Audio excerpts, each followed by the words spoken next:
asalaamaaleykum sama gars yi maa ngi leen di nuyu bu baax a baax di leen jox seen wàccuwaay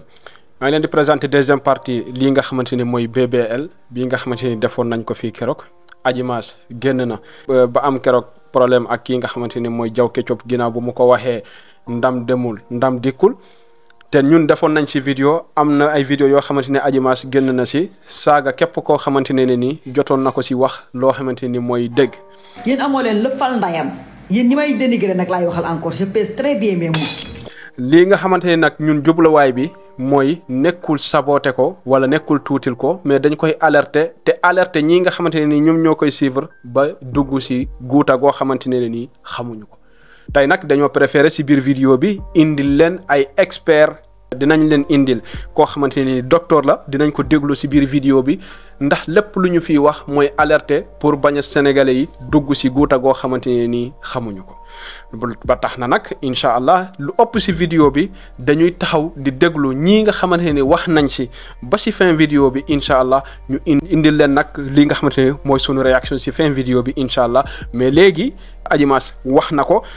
génn na def vidéo di fecc di wane ne formam ñëw na léegi nag dinañu déglu expert bi ñu jiital ci expert bi nga xamante ne ni ñoom seen xam-xam màcc na jëm ci BBL ñu déglu vidéo bi gars yi. Stop! Aujourd'hui, on va parler du BBL ou Brazilian Butt Lift ou encore appelé le lifting brésilien. Cette intervention chirurgicale esthétique qui est devenue en ce moment une tendance mondiale. Le BBL ou le Brazilian Butt Lift ou encore appelé le lifting brésilien consiste à ce qu'on prélève de la graisse dans une partie de votre corps, souvent les cuisses ou l'abdomen, et l'injecter ou le réinjecter dans les fesses. Le but, obtenir des courbes plus voluptueuses. Mais derrière cette pratique chirurgicale se cachent des risques énormes. Les conséquences de cette pratique peuvent être dévastatrices. Les infections post-opératoires sont souvent très graves, nécessitant souvent une intervention chirurgicale supplémentaire plus un traitement antibiotique très lourd. De plus, on peut se retrouver avec la nécrose des tissus où les cellules adipeuses injectées dans les fesses meurent, ce qui cause au fil du temps des ulcères, des cicatrices permanentes, voire des douleurs vives et chroniques. Et c'est pas fini, non. L'embolie graisseuse est la complication la plus redoutable retrouvée après cette intervention. Cela consiste à ce que la graisse injectée au niveau des fesses se retrouve dans le système sanguin, touchant ainsi les poumons, le cœur ou le cerveau, pouvant causer des problèmes ou des difficultés respiratoires, des infarctus du myocarde, voire des accidents vasculaires cérébraux pouvant causer la mort de l'individu. Aussi, d'autres complications incluent des hématomes, des asymétries des membres, voire un résultat inesthétique nécessitant encore d'autres interventions chirurgicales en dehors du BBL. Pourquoi cette pratique, me direz-vous? Les célébrités et les réseaux sociaux ont joué un rôle majeur. Des figures ont popularisé cette silhouette en sablier. Au Sénégal, par exemple, plusieurs influenceuses pratiquent largement le BBL, mettant en avant leurs courbes sur les plateformes numériques. Ce qui voile la réalité pour les jeunes qui ignorent les conséquences et les complications de cette intervention. Donc à toutes les jeunes filles, surtout au Sénégal, ne laissez pas ces images trompeuses influencer votre vie. Aussi, selon une étude de 2017 publiée par Plastic and Reconstructive Chirurgy, le BBL présente un taux de mortalité alarmant pouvant atteindre 1 sur 3000. Et vous avez bien entendu, 1 sur 3000. C'est un chiffre effrayant. La meilleure prévention est de s'accepter comme l'on est. Votre corps est magnifique et unique tel qu'il est. La chirurgie esthétique doit être réservée aux personnes qui en ont besoin pour des raisons médicales, pas pour des tendances éphémères. Restez vigilants et n'oubliez pas que votre santé n'a pas de prix. Apprenez à aimer vos courbes naturelles. Merci docteur Sy. Kii mooy docteur Sy. Cant ak ngërëm ñeel na la bi nga làkkee vidéo bi ci français ginnaaw man keroog dama ko wax ci olof jël vidéo yi nga xamante ni wax nañ ko ci français ma traduire ko ci wolof am ñu dugg ci commentaire bi na yow xamoo saa li ngay wax am ñoo xamante ne ni ginnaaw man làkkuma français ci olof ci vidéo boobu noonu considéré wuñu vidéo bi comme vidéo d'alerte parce que ñoom dañoo complexé dañoo yaakaar ne yow soo lakkul français rek wala lakkoo anglais wala lakkoo yeneen lakk yi nga xamante ne ñoom ñu la ñuy tuddee lakk haute gamme waxoo dara ci say vidéo loolu moo tax ma njëkkal leen vidéo bii nga xamante ne nii mooy docteur Sy kii mooy docteur Sy dégg ngeen li mu wax ci vidéo bi duma ko traduire nag ginnaaw waxoon naa ko ci vidéo bale passé ci wolof dinañu jàll direct ci kii nga xamante ne nii mooy benn femme am na témoignage boo xamante ne nii def na ko nañ ko déglu dellu ci waat. BBL ne vous a rien appris. Vous n'avez rien appris sur les BBL. Vous n'avez rien lu. Vous n'avez rien compris. Maintenant, vous avez laissé les BBL. Vous vous attaquez à vos chevilles. Les filles, c'est moi-même qui ai vu la vidéo. Faites vos recherches. Injection des chevilles. Vous allez voir mes plusieurs vidéos. Vous allez être choqués. Est-ce que vous êtes au courant que c'est la cheville qui est l'articulation qui lie le pied et la jambe? Donc vous avez décidé de ne plus remarcher en fait. C'est ça que vous avez décidé. Vous ne voulez plus remarcher quoi. Maintenant, vous vous attaquez à vos chevilles et demain, ça sera les bras ou je ne sais quoi en fait. Moi, je vous conseille d'arrêter ça tout de suite. Sinon,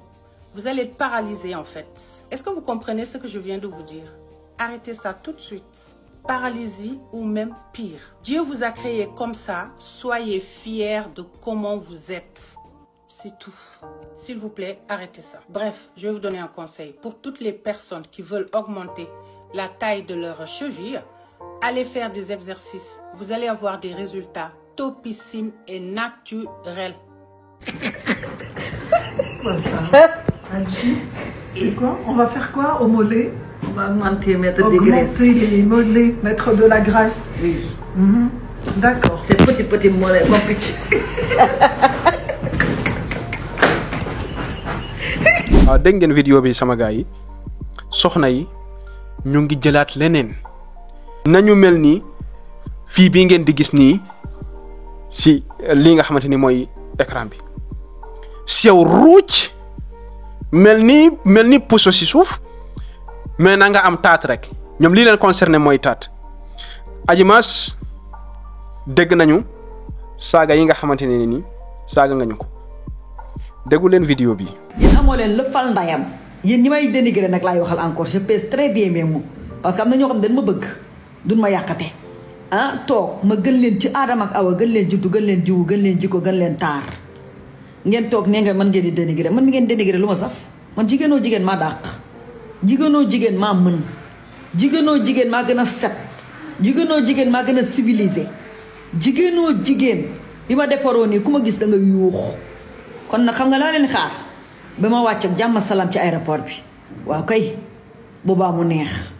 nawloo ma leen tey pain arabe bi dañ na sant naa yàlla xam nga pain arabe laa amoon man déjà fier bi ma fier sama bopp weesuwul man dama leen di woon avant pendant et après sénégalais ban sénégalais ngay gis muy cerise daal di koy taxaw assumer comme ni ma koy assumer amul kenn du ko assumer ko wax ñu ni ma yow li ngay def ça fait pas parce que da ngay publicité avec du cœur parce que man noonu laa mel man du ma tricher. yow de su fekkoon ne du filtre TikTok bii daxoo fi benn jigéen doo royukaay doo référence xamoo manoo te li ngay publicité nii maa ngi sàkku si jigéenu Sénégal yi yépp bu ñu toppandoo ñii ndax ñi baaxuñu ñu ngi leen di influencer nag di leen jéem a pousser pour yéen tamit ngeen dem defi ji lii lu bon la déggu leen bu baax li ma leen di wax dégg naa am ay xale yu jigéen yoo xamante ne ni commencé nañu ne jekk na macha allah rafet na macha allah moo gën bulet yi nangam dugg na fële génn na fële wallahi lazi maa ngi leen di waatal si yàlla lii gën a bon lii amul lii jour boo ko defee na la wóor ne dugal nga sa bopp si jàngoro joo xamante ne ni doo musa wér duñ la ko wax nag parce que ñoom yenn saa yi dañ leen di fay ngir ñuy publicité lii. ñetti publicité benn fan laa ko am ki gën a tuuti li ma fay 200 000 keneen que 500 000 keneen que 300 000. lii lu bon la bàyyi leen xel bu baax li ma leen di wax nag lii lu bon la dégul leen vidéo bi gars yi. jigéen ñi est-ce que xam nañ ne BBL bii ñuy def mën na leen a jural musiba naaru laay bëri seen dund pour yéen ñi xamul BBL mooy opération bi jigéen ñi di def ñiy xar seen ginnaaw yi di ci dugal ay graisse pour ñu am forme graisse yooyu ñuy dugal seen yaram bi nag xamuñ graisse lan te graisse boobu bu yàggee seen yaram bi dafay nëpp commencé xeeñ indi xet gu bon koo xamante ni parfum du ko dindi sangu bu set aussi du ko dindi. bu yàggul dara gis nañ si benn scandale Amérique benn tiktokeuse boo xamante ni moom dafa defoon BBL ay année ci ginnaaw mais instant bi dafa sentir benn odeur bu bon boo xamante ni mooy génnee ci yaramam bi ba loolu sax moo tax copain am bàyyi ko parce que copain bi dafa dem ba mënut supporter xet gu bon gi nga xamante ni moom lay femme di dégager. gisoon nañ aussi ay moromam yi génn di confirmer lu mel noonu parce que ñoom tamit dañoo defoon BBL mais instant bi dañuy sentir xet gu bon bii génnee seen yaram bi. BBL risque yi fi nekk dafa bëri trop de buñ la ko defalee yow da ngay diis parce que poids beneen poids moo ñëw teguwaat ci kaw am na si ñoo xam ne dañ ko def mais seen tànk yi dafa commencé métti am ñoo xam ne dañ ko def mais dafa raté maanaam seen xott yi dafa sutante bii yéeg bii wàcc wala bii jaar gauche bii jaar droite. risque bu gën a mag nag mooy buñ la koy defal ma nga see ñàkk sa bakkan parce que BBL buñ la koy defal dañ lay jox kayit nga signé ne boo ci deeyee yow yaa ko teg sa bopp maanaam boo ci deeyee comme si que da ngaa xaru rek. am na su loo xamante ni daray àdduna jaru ko bëgg forme bu rafet wala bëgg góor ñi gis la wala ngay bëgg di def ay vidéo di tourner wala ngay charmer góor yi jaru ko bàyyi leen ci xel bu baax. lu mu leen jaral nag pour ngeen influencer nit ñi di leen ne baax na ñun jaral nañu téeméeri junni am ñu influencer nit ñi ne leen baaxul BBL baaxul.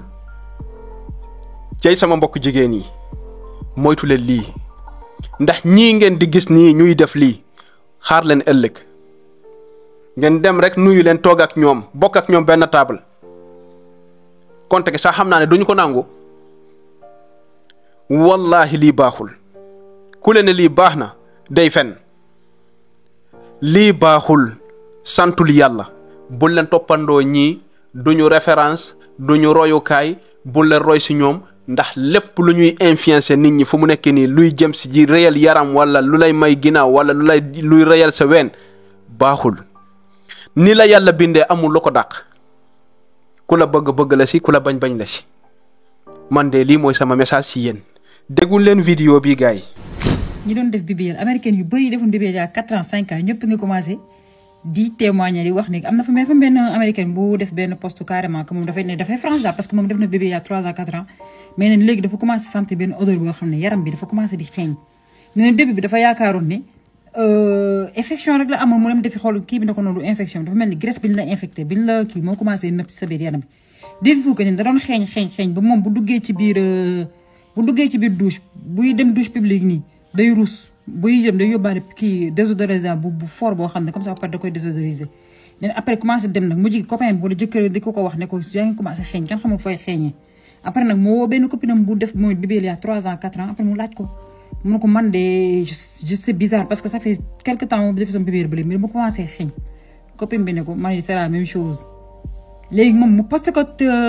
si TikTok américain y a des commentaires des tas ñëpp di wàcc ne c'est vrai am ko defee ba léegi dafa commencé xeeña sama yaram bi dama koo bëgg a dindi problème bi nag mooy est-ce que buñ ko dindee carrément xet bi dina dañ wala du dañ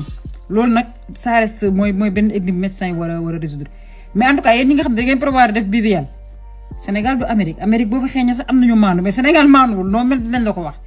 prenez soin de vous faites attention à vous et balaa ngeen dugg ci opération franchement BBL mooy opération bu gën a lourd ci opération yi xalaat leen carrément yenn ay complexe waxuma jaru ko parce que du man maa ko dund yéen a ko dund mais xalaat leen daal balaa ngeen ci dugg parce que après faj benn problème mu andi la 10 000 problèmes si ginnaaw tamit je crois que jaru ko parce que jigéen loo mënta xeer mooy hygiène corporelle ak sentir bon si jigéen la bokk boo ko mënatul am rek mooy tu perds pas en féminité mais dafay am yeneen yoo xam da ngay am frustration américaine moom dafa ànd ak frustration dafa sax ruus léegi dem ci ay rencontre ak nit yi. xam nga lan moo tax ma indi vidéo yi yëpp pour woon leen ne nit yaa ngi influencé léegi nag ñaari catégorie moo fi am mooy catégorie gi buy woo sénégalais yi nañu dem ci lu baax ak catégorie gii nga xamante ne ni ñu ngi woo sénégalais yi nañu dem ci lu bon. yow nag ku nekk am na xel di xalaat yàlla bu mu ñu sàkkee ne jaamu leen ma forcé wuñu ko de. ndax munoon nañu def jaamu yàlla muy saf nit comme ni mu lay safee toilette wala mu lay def zaaru xiif comme ni ngay xiifee di dem di wuti lekk mu yàlla munoon na def ne soo ko jaamuwul ngay sentir loolu ngay sentir si xiif wala loolu ngay sentir si dem toilette mais defu ko daf la bàyyi ak sa xel mu ne la afalaa tafakkaruun wala afalaa taaqiluun yàlla daf lay bàyyi ak sa xel lii nag moo nekk fii ku nekk na jëfandikoo xelam li la sant li nga xamante ne sentir nga ko ci sa bopp rek na nga ko def. déggul leen beneen femme bi kii moom ku xees la xam nga naa ne moom da ngeen ne ñii ma indi fii yëpp ñu ñuul lañu ak yooyu déggul leen kii moom xam naa ne ku xees la xëy na moom su waxee saa ngeen gëm ko. Le BBL, c'est l'opération de chirurgie esthétique la plus mortelle au monde, la plus dangereuse. C'est pas des lol, c'est pas une petite injection d'acide hyaluronique pour éliminer les pas de doigts. Non, non, non, non, non, tu risques de mourir si tu fais un BBL. Mais lorsqu'une intervention devient un hashtag tendance et que des influenceuses en parlent comme si on parlerait d'une nouvelle coloration de cheveux, d'une nouvelle paire de chaussures, ça dédramatise complètement le fait de se faire opérer et mettre de côté l'aspect mortel de cette procédure. Aucune attente sociale ne devrait te pousser toi à risquer ta propre vie pour te conformer au canon de beauté. Parce que comme je l'ai dit à plusieurs reprises précédemment, la mode se démode. Le corps qui est à la mode aujourd'hui pourra être démodé et détesté de tous dans quelques jours. xam naa ne moom war ngeen ko mën a gëm ginnaaw moom tubaab moo wax ginnaaw ñun nit yu ñuul yi wax nañu ngeen jëfandikoo seen xel gi xëy na soo leen déggul suñu wax ji ñun lii nga xam ne lakkal nañ leen ko ci kàllaamay kocc déggoo leen tubaab bii nga xamante nit yu ñuul yi wax nañ ko mais nit ku ñuul nit ku xees daal wax na daal ay waxam nee na leen lii lu bon la lii baaxul bul leen toppandoo ñii baaxuñu. Adji Mass nag munoo fee wax ba sénégalais yi duñ la ne da ngay fen li ngay def nii lu baax lu bon la munoo see muusaak mucc portel plainte képp ku ci wax mais képp ku la ne BBL lu baax la na la war a day fen lépp loo xamante ni da nga siy signé ne man su mun naa see dee te su ma si ñàkkee sama bakkan maa ko teg sama bopp loolu baaxul bu leen dara jaral lii. ñetti publicité benn fan laa ko am ki gën a tuuti li ma fay 200 000 keneen que 500 000 keneen que 300 000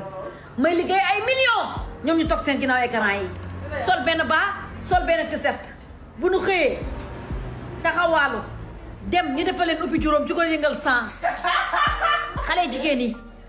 ubbi juróom jugal yëngal 100 francs sama forme bi ngeen may ñaanee sama forme bi ngeen may ñaanee bi ma jekkee ba tey xale jigéen ñi ci bëri ñi ngi jooy wax nga dëgg sama forme bi nan ma iñaanee dañu iñaan na dama jekk bees belli dañoo soxor bi ma civilisé ba tey amatuñu jàmm xale góor yi may tooñ ñëpp nag seen cuucu yi foog sa newul moo tax ma bàyyi leen ak yàlla jeena ba taal maa ko gën a jekk fuuf gën a jekk Adja Diallo gën a jekk bii Zungone réew mi ku ma fi dàq. Adji Mass wallahi kenn iñaanewu la wallahi jekkoo wallahi rafetoo Adji Mass sa wérgu yaram lañ la bëggal sa jàmm moom lañ la bëggal waaye nag ginnaaw yow noonu nga ko gisee bul influencer ñeneen ñi pour ñu dem defi ji ko bul xas ñeneen ñi si nu leen yàlla bindee ñoom ñoo préféré mel nii leen yàlla bindee ñu bëggee ko noonu yow préféré nga dem yàqi ji sa bopp jami ji sa bopp ay puso jël sa graisse yóbbu ko sa ginnaaw préféré nga loolu jëlal mais ñeneen ñi bul leen ci xas ndax ñoom noonu la ñu bëgg a mel yow ni nga bëgg a mel melal noonu mais ñoom ni ñu bëgg a mel nañu mel noonu ëllëg histoire dinañu may dëgg nan dem rek. waaw gars yi li moo nekkoon deuxième partie BBL bi ginnaaw bu ñu defee sondage bi 93% voté nañu indi la deuxième partie bi moo tax ñu indi ko dee leen aimé bu baax a baax di partager vidéo bi surtout di abonné ci chaîne bi li moo nekkoon sunu vidéo à la prochaine incha allah peace out.